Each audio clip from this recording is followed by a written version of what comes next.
Let us read a verse. This book is also about a third related topic that the body, as represented in the brain, may constitute the indispensable frame of the reference for the neural processes that we experience as the mind.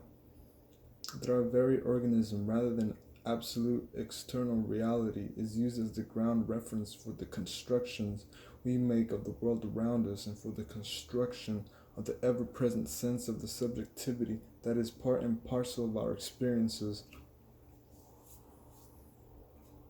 That our most refined thoughts and best actions, our greatest joys and deepest sorrows, use the body as a yardstick. Surprising as it may sound, the mind exists in and for an integrated organism. Our minds would not be the way they are if it were not for the interplay of body and brain during evolution.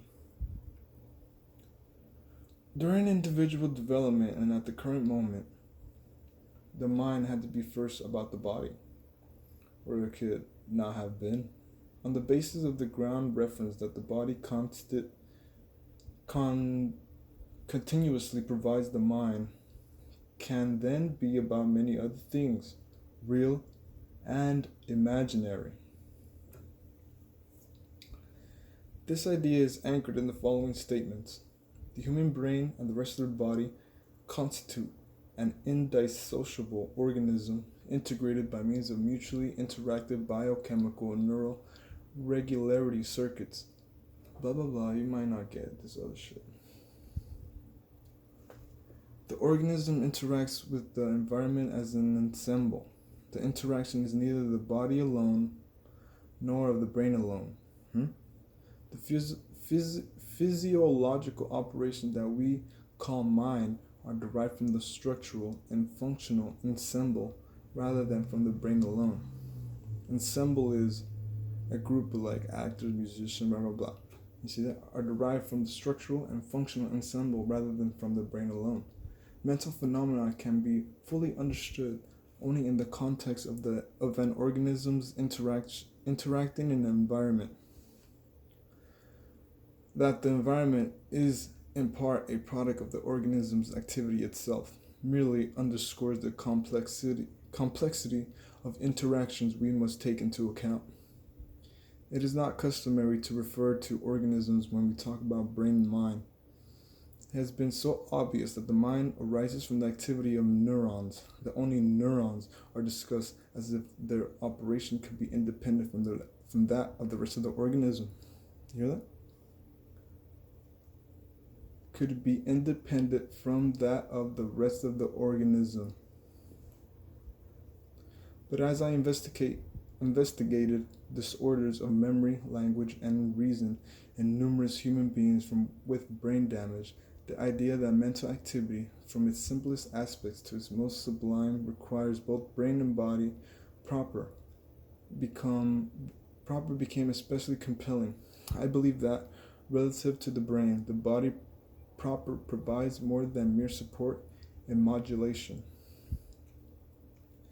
It provides a basic topic for brain representation, constructs. There are facts to support this idea, reasons why the idea is plausible, and reasons why it would be nice if things really were this way.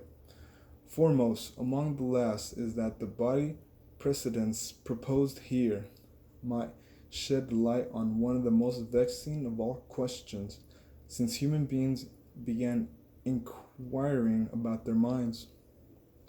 How is it that we are conscious of the world around us, that we know, and that we know that we know? How do we know it wasn't whatever?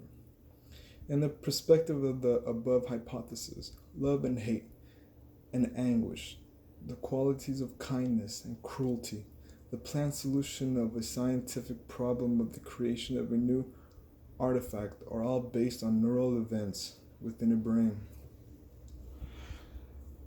Provided that the brain has been and now is interacting with its body, the sound breathes through the body and suffering, whether it starts in the skin or in a mental image, happens in the flesh.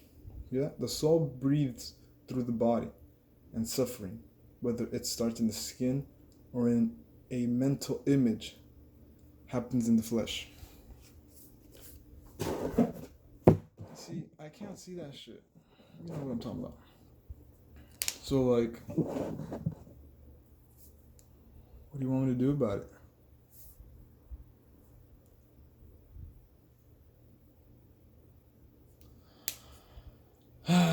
This is what I've been trying to tell you people.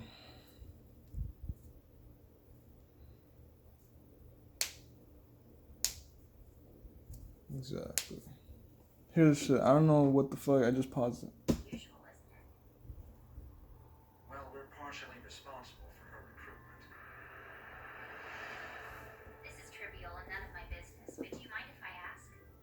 What? Your glasses, did you wear them for show? I never liked how my face looked, especially my eyes. But things I used to care about don't seem to matter